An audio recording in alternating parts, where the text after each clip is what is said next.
اس طرح کی بیماریوں میں مبتلا کر رکھا ہے کہ اب کوئی حق بات یا صحیح بات ان کو پہنچائی جاتی ہے یا سنائی جاتی ہے تو وہ چیز ان کے سمجھنے میں رکاوٹ بن رہی ہے. یہ حسد، یہ تکبر، ہاں یہ تعصب، اس کی وجہ سے گویا وہ سننا ہی نہیں چاہتے، اسے سمجھنا ہی نہیں چاہتے. یہ ہے اس کا مطلب.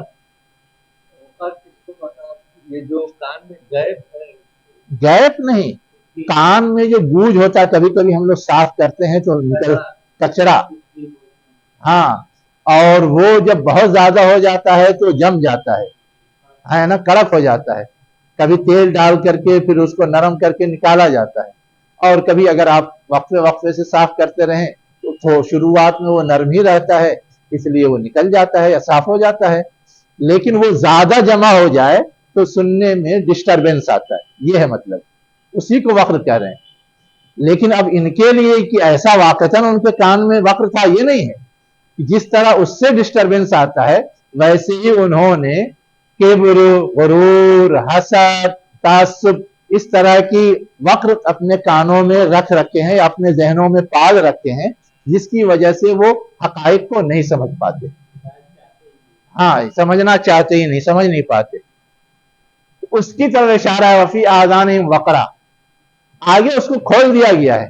وَإِن يَرَوْا كُلَّ آیَةٍ لَا يُؤْمِنُوا بِهَا، اگر وہ ہر نشانی دیکھ لیں جو اللہ کی آیت، ہر آیت دیکھ لیں، لا یؤمنوا بہا، تو ایمان نہیں لائیں گے.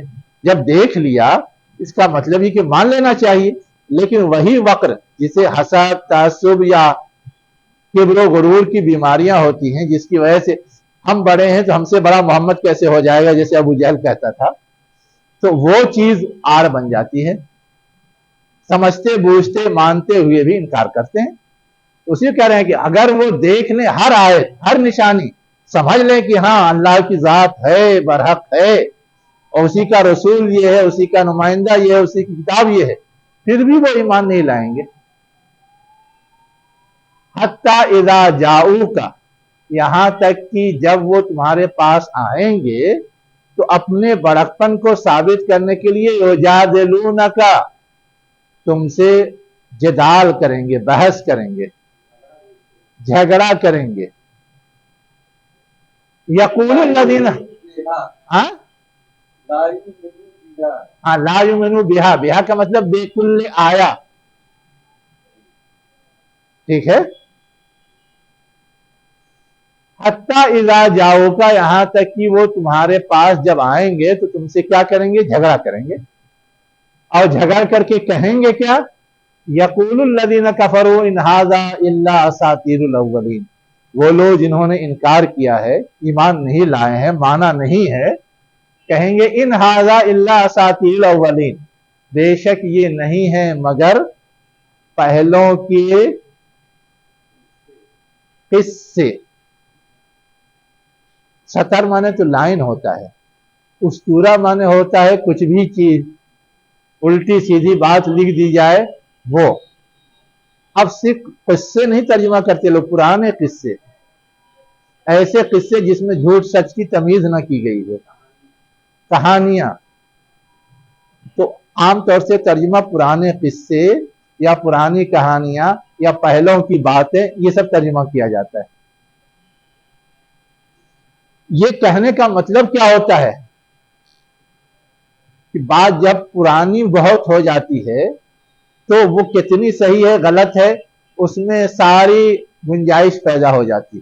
تازہ تازہ تو کوئی جھٹلا نہیں سکتا، اس لیے کہ اس کے لیے کوئی گواہ کھڑا ہو جائے گا.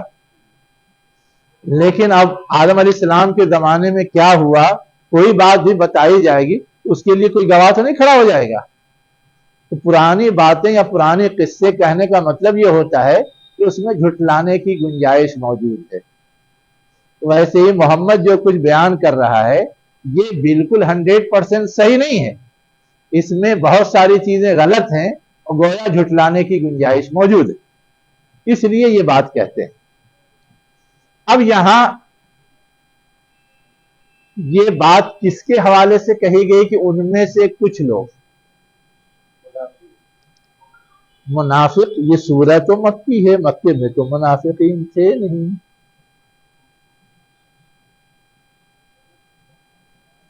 اور کہا جا رہا منہم انہی میں سے یعنی ظالموں میں سے.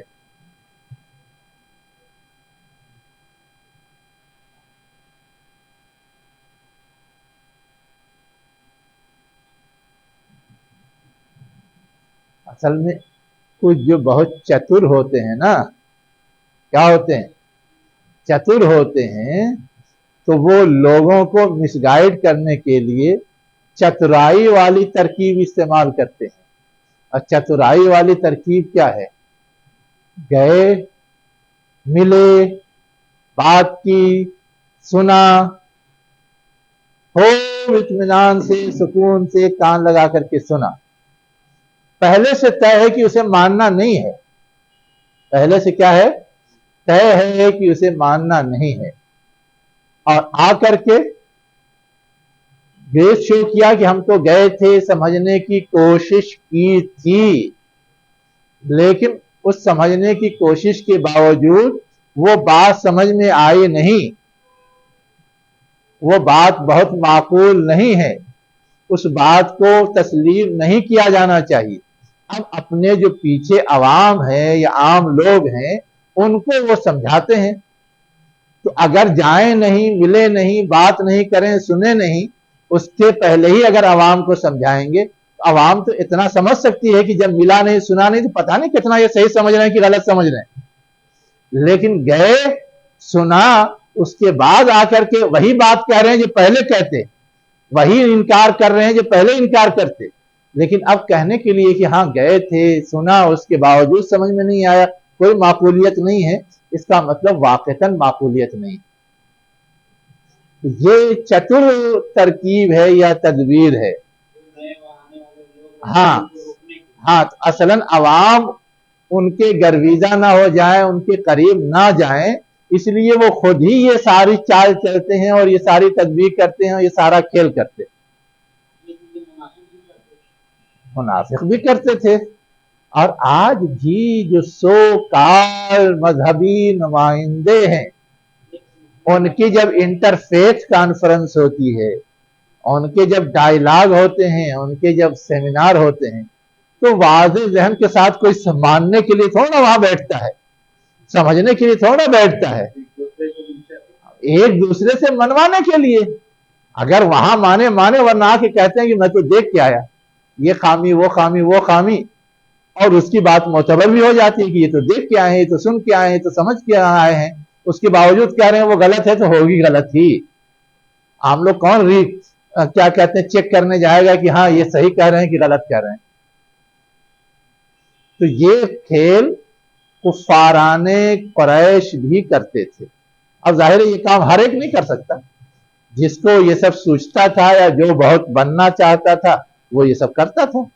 جیسے ہمارے یہاں سو کال دانشوران کرتے، سو کال دانشوران کرتے ہیں. بالکل وہی رول ہے، وہی کردار ہے جو یہاں سمجھایا جا رہا ہے.